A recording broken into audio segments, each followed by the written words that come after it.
Mambo vipi mwanafamilia wa Mapro Media, ni kukaribishe tena katika segmenti ya kimichezo ambapo tumekuwa tukiangazia zile breaking news kabisa katika upande mzima wa kimichezo. Ni kuombe kwa wewe ambaye bado hujaungana nasi kubonyeza neno subscribe chini ya video hii, kisha bonyeza alama ya kengele ili usipitwe na taarifa mbalimbali ambazo tumekuwa tukiziweka hapa kila siku. Yes, katika upande mzima wa kimichezo ni kuhusiana na tetesi za usajili, na hapa tunagusia kwa uchache sana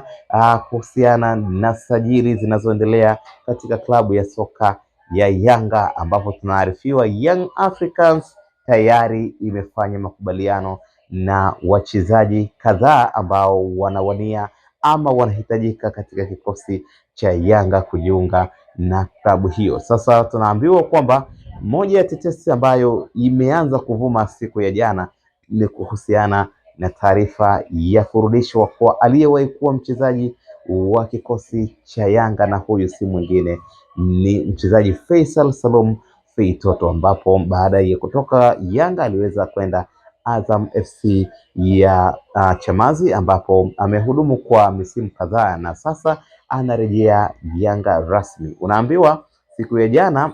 kwa siri kabisa Faisal Salum aliweza kufika makao makuu ya Yanga na aliweza kuongea na Engineer Hersi Said, lakini pia kama unakumbuka walishaweka sawa mambo yao ambayo walitofautiana huko nyuma, na kwa sasa mambo yamekuwa vizuri kabisa. Kwa hiyo tunaambiwa jana aliweza kufika pale kwa siri kabisa na alifanya makubaliano ya awali kabisa ya mkataba kwa ajili ya kujiunga tena na kikosi cha Yanga kwa ajili ya kutengeneza kikosi kilicho bora. Sasa naambiwa hii inataka ifanyike kama surprise, ambapo wame taarifu umma ya kwamba kupitia kwa vyanzo vyetu vya habari ni kwamba baada ya usajili wake kukamilika wanahitaji kufanya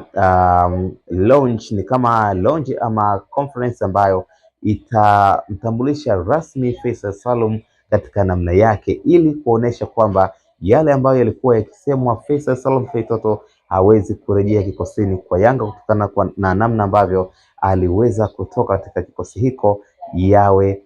si ya kweli, lakini pia waone kwa namna gani Young Africans ina uwezo wa kuwarejesha wachezaji ambao wametoka katika kikosi hiki. Una maoni gani kuhusiana na taarifa ya kurejea kwa mchezaji Faisal Salum Feitoto katika kikosi cha Yanga? Tuandikie maoni yako kwenye comment section kwa kubonyeza neno comment katika kikosi cha Yanga. Tuandikie maoni yako kwenye comment section kwa kubonyeza neno comment